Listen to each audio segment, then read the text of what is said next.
Hello and welcome to the Ice Guys, brought to you by the Hockey Podcast Network. This is the show that takes you into the world of the National Hockey League. Every game, every day, from a sports betting perspective, with pro handicappers Alex B. Smith and veteran sports writer Jimmy Murphy. And now, here's your host, Ian Cameron. Welcome to the Ice Guys, presented by the Hockey Podcast Network, Monday, November 15th. Ian Cameron, Jimmy Murphy with us. Oh, beautiful background there for Jimmy if you're watching on YouTube. Wonderful cabinet behind him there. But ready to break down the Monday card, which is a short card, only 2 games.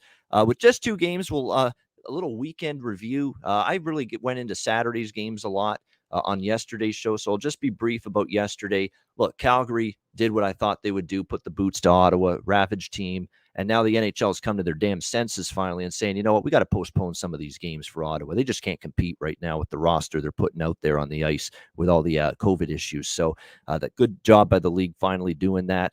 Edmonton, nice win against St. Louis last night. The struggles continue for the Montreal Canadiens. They lose to the Boston Bruins, who had a nice weekend, back-to-back wins for the Bruins over the Devils and the Habs this weekend. The Canucks continue to free fall. It is getting ugly, and all of a sudden, the calls from the locals there on Travis Green are getting louder and louder. And I don't want to put all the blame at his feet, but clearly there's some issues, especially at the defensive end of the ice right now with that team. It's just ugly right now in Van City, and there's definitely a very disgruntled, upset fan base with what's going on there the last few games. Jimmy, good to see you back. Good to have you back. Thoughts on what we saw in the NHL on the weekend?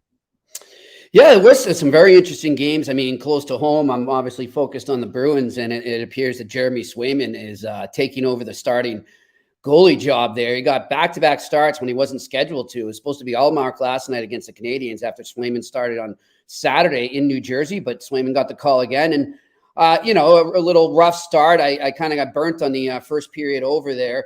And the Bruins winning the first period. Thought they would jump all over the Habs from the get-go, but they did gain their speed. They found their way and they beat them there.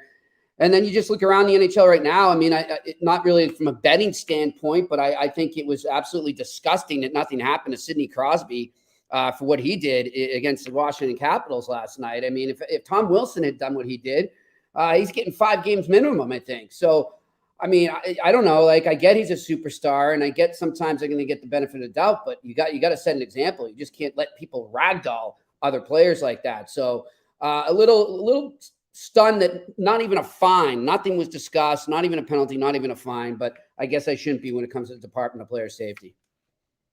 Yeah, I mean, it's Sidney Crosby. We got to treat him with kid gloves, and we got to give him the benefit of the doubt. You're right. If that's Tom Wilson or some thug or mugger or whatever you want to call it, some goon out there or fourth liner or someone that played a physical brand of hockey routinely, that would have been a different story. If that's Goodbranson on Calgary, or I'm just at the top of my head, I'm thinking of people who, there might be a suspension there on a play like that. But nevertheless, yeah, Sidney Crosby does something like that, and yes, you just don't do that again, and you move on without any reprimand or anything like that. But Monday's games, just 2 of them here tonight. Yeah. We'll turn our attention to those. We've got the New York Islanders and the Tampa Bay Lightning. Tampa Bay minus 130, home favorites, 5.5 the total, shaded to the under.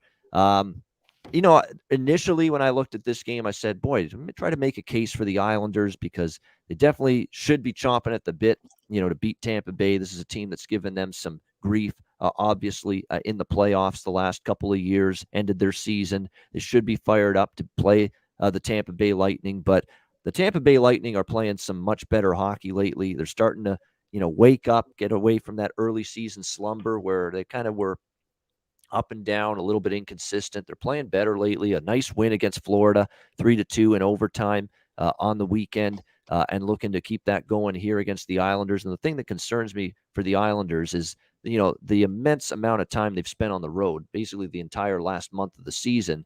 It's catching up to them. They're not playing great hockey. They're only 2-3 in their last 5 games. It's been a struggle. It's been a grind for this Islanders team. And I think they just want to get home.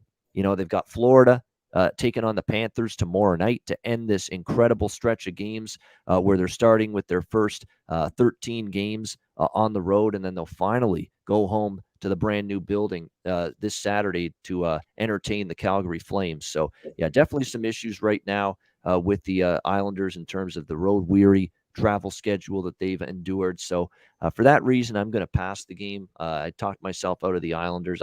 I haven't made a bet on either of the games tonight, to be honest with you. It's just a very, very weak card. It's only 2 games. But this one, I might look at a goal scorer prop or two. I don't even know if I'll do that because I don't know if you're going to see many goals in this game. But it's a pass for me. It's just, and that's rare. Even on a 2-game card, usually I got a couple of bets at least, and not the case today. It's not a great betting board. We'll save up for tomorrow where we've got a really good one to look into. Jimmy, what do you think here? Islanders Lightning. I'm loving the under here, Ian. I mean, you just said it. Probably not going to see a lot of scoring here. 2 good goalies, and look, Vasilevsky has just kind of, you said Tampa, was off to a rough start, so maybe we weren't talking about him as much. But in some of these games they're winning lately, he's just been like putty out there. He twists in any which way. Like you can't. The guy's an acrobat. It's amazing some of the saves he's making right now, and he's in a zone. So I'm liking the under for sure in this game. Yeah, and the Islanders, by the way, 0-6 in the last 6 against teams with winning records as well. So that stands out to you as well. So the ability to be able to step up in class is, at least early on in the season here, come into question a little bit here for the New York Islanders. And again, you just get that sense that this team's just counting down the hours, the minutes, and the seconds to getting on a flight back home, because this has just been an absolutely beast of a road schedule to begin the year, and finally they're going to get back home after these last 2 games in the state of Florida here early this week. All right, Andrew McInnis is with us now. We welcome him in. Andrew, what do you think here, Islanders and Lightning? Guys, I'll just say it straight up. I'm planning on fading Florida or New York both tonight and tomorrow. Let's not wait until tomorrow's show starts here. I'm going to say it. I really, really like the Florida Panthers tomorrow -155. So it's a excuse me, guys. It's a really crappy slate. Only 2 games today, but I'm so sorry. I'll point out I really like that play for tomorrow though, because this is going to be the final game. Florida's off a huge game that was a rivalry game, Sunshine State battle. Went to overtime, I believe, and it was just an unbelievable game against 2 competitive teams. Tampa Bay got the revenge on them. I think the Islanders, the last teams that you want to be playing to end off your huge skid and road trip, are these 2 teams from Florida. I truly believe that. And I think the biggest thing that you mentioned, Ian, was the fact that they haven't beaten any team with a winning record, in 6 straight times. And I'll tell you, the brilliant teams they have beat, my Montreal Canadiens, not saying much as they just collapsed against Jimmy's Bruins, the Arizona Coyotes, and the Chicago Blackhawks. So let's not, people love to say the expression, you can only play who you can play and play your schedule. But that expression kind of pisses me off sometimes, because I will measure teams off the good wins they have, not the so-so wins against bad teams. So I thought -130-35 was a really generous price here. Is there a letdown spot for Tampa Bay? Is there, hey, we haven't played in 4 days, we're rested, let's end this road trip off on a good note? Sure. But I just think that you look at this team, they have the second fewest goals for guys in the league. And pretty much if we take away Arizona in every category, because they should be in just the bottom of everything, that puts the Islanders in last in the entire National Hockey League in scoring. And this is a team that I always thought had plenty of depth. And right now, take Barzell out of the lineup, take Brock Nelson out of the lineup. Who the hell do we have out there for them? Because it's not, it's no goal fest for the Islanders every night. So I like Tampa tonight, but I also like the other Florida team tomorrow against the same team. So 2 plays fading the same team. Yeah, it's just at this point in time for the Islanders, they've been on the road for a while. They're excited to get home, and not only that, but they're ending this grueling road schedule with 2 of the better teams in the NHL, which is not going to be an easy way to end it. So tough sledding for Barry Trotz and the Islanders. We'll see if they can muster up any thing in the tank these next 2 nights, starting tonight here in Tampa Bay. The second game, Detroit-Columbus tonight. We've got Columbus -130, home favorites, 5.5 the total here across the board. The Red Wings coming off a 3-2 overtime win Saturday night against Montreal. Prior to that, they got shut out by Washington, but then they had won 3 in a row before the shutout loss to Washington. So you're looking at a Detroit team that's 4-1 in their last 5 games. The Columbus Blue Jackets, they lose 5-3 to the New York Rangers, and really it was a 62-second span in the second period that doomed them in that game. They were up 2-1, and then before you know it, there's 3 goals in just over a minute from Chris Kreider, Artemi Panarin, and Jacob Trouba for the New York Rangers, and suddenly they're up 4-2 in that game. They pretty much cruised to victory from that point on. So impressive win there for the Rangers, and probably one of the worst games in net in a while for Merzlikins. He's had a pretty solid year, but obviously things came apart for him in the second period in that game. He struggled against the Rangers. He'd been really terrific in every game before that. So, and against the Rangers, he struggled. Actually, both starts he made against the Rangers, he's really had a tough time. And other than that, he's played great in goal for the Jackets this year. So we'll see if the Jackets can bounce back here in this one against Detroit. This is the game I probably came closest to betting, and I still might. By default, I probably got to use this as best bet on the show, and that's Detroit, at the plus price, just because I like the way what I'm seeing from this team. And I'm always interested in them and at an underdog, especially when we've seen them, beat Washington early in the year. We've seen them beat Edmonton, last week as underdogs, and they have been able to beat some solid teams as well during this stretch. I like what I'm seeing from them, and this could be the game where I look at, a couple of the goal scoring props. Maybe we look at Lucas Raymond for the Detroit Red Wings, who certainly had a ton of chances and opportunity, and playing on that top line with Dylan Larkin and Tyler Bertuzzi as well for this team.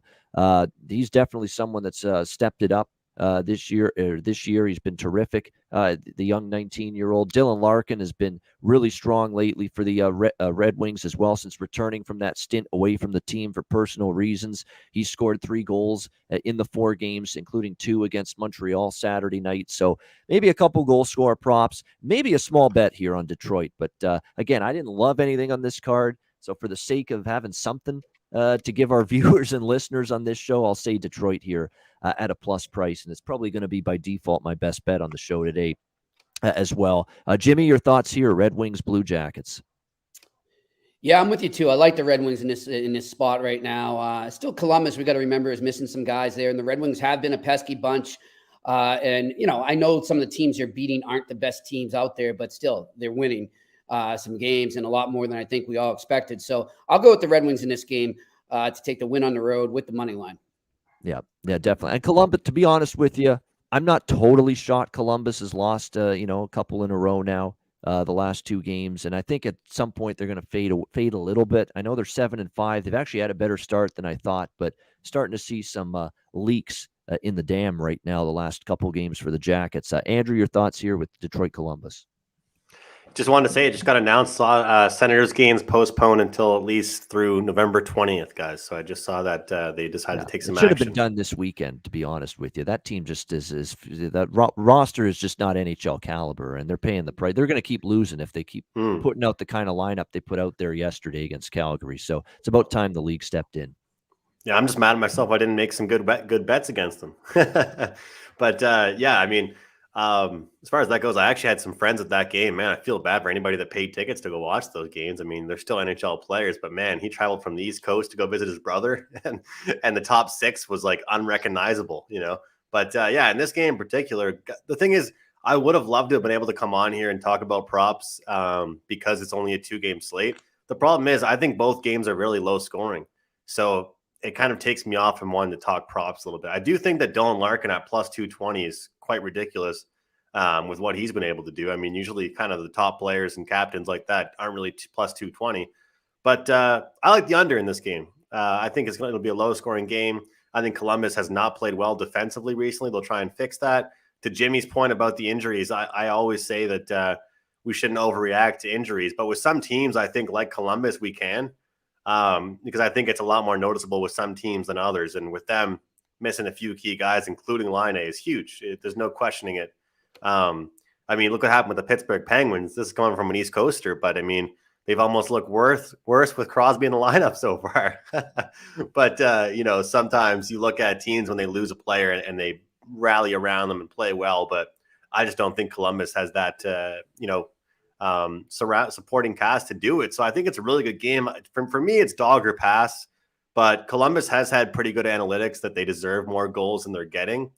I just think that both teams put forward a good defensive effort here. I like the under in both games, but I really like the under in this game. All right, liking the under here with Detroit and Columbus for Andrew in this one. And you're right about Pittsburgh. This is now 2 in a row where they got Crosby back, among others, and they lost the game. It was New Jersey a few weeks ago. They got Crosby back, and they lost the game.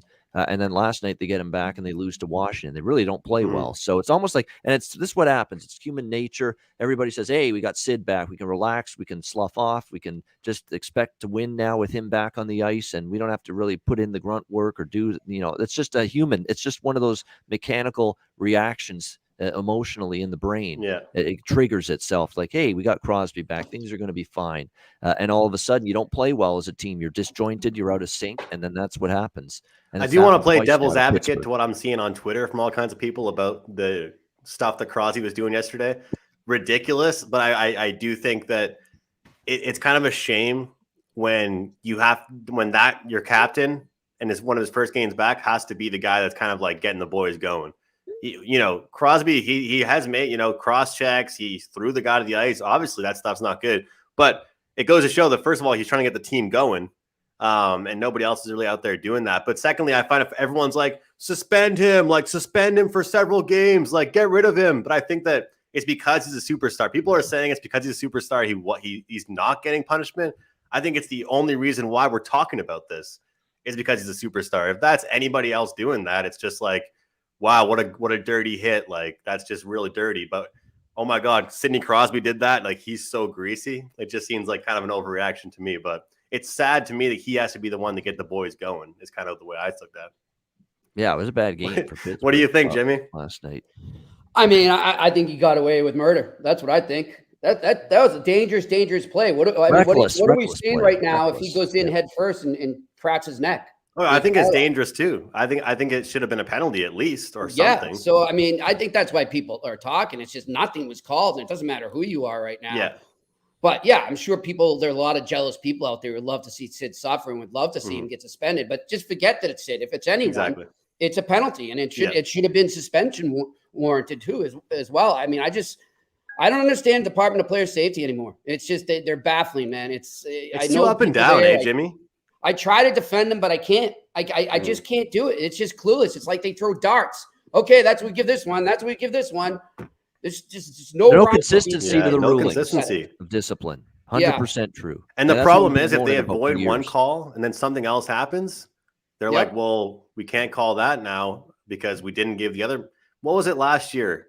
Something happened like a couple weeks after the whole Tom Wilson incident, and they gave a suspension for that was longer than Wilson's. I can't remember what it was. Yeah, I can't remember. You know what I'm talking about, though? Yep. And everybody was like, how the hell is that more games than Wilson's? You guys remember? Like, I always thought that was super weird. They don't have an explanation, though. That's the problem. No. And Jimmy, that's all I was saying there is that I think that people should be just people in general. I don't care if you're Wilson or if you're Sid. Just judge people off that. Don't judge him because he's a superstar. Yeah. You know what I mean? You got to judge the level of the hit, the danger in the hit. Yep. The intent in the hit. It's not about, Tom Wilson does the hit versus Sidney Crosby does the hit. No, it's supposed to be based on, just the maliciousness or, the danger element of each individual play. That's what. Because if Wilson got suspended every time he did that, Ian, he'd be suspended for half the season. Yeah. Oh, yeah. There's no doubt. Tom Wilson, and by the way, he's going to be suspended a bunch more times as we continue to do this show in the weeks, the months, and the years to come, for sure. No question about that. What about Kadri? Will he go in the playoffs this year? Will he make it a 4-peat? He'll get suspended, of course. That's the annual tradition. The Kadri makes the playoffs and then sits for half of it. That's basically what we've become. You don't get paid in the playoffs anyway, so hey. Yeah, definitely. Exactly. I think it's a situation where, he'll find some way, Nazem Kadri, to get suspended, I would think, come playoff times, just because that's been the pattern. That's what he's been doing for this last few years, not only with the Leafs, but of course last year as well with the Avalanche for his hit on Falk in that St. Louis Blues series. But great stuff with Jimmy and Andrew. Short show today with just the two games.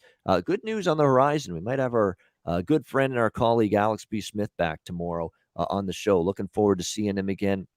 He's still back home tending to family and matters back home, but says he's probably going to be available to join us at least for tomorrow's show, play it by ear the rest of the week. So it would be exciting and great to have Alex back tomorrow on the Tuesday edition of the show. And it's going to be a big Tuesday card.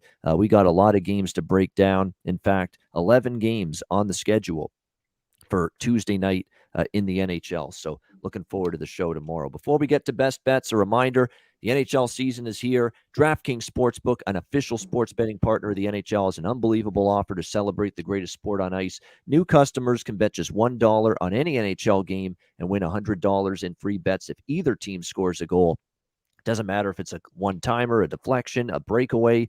However they light the lamp, you win. If DraftKings Sportsbook isn't available in your state, don't worry. They won't leave you empty-handed. You could still play for huge cash prizes all season long with DraftKings Daily Fantasy Sports Contests. DraftKings giving all new customers a free shot at millions of dollars in total prizes with their first deposit.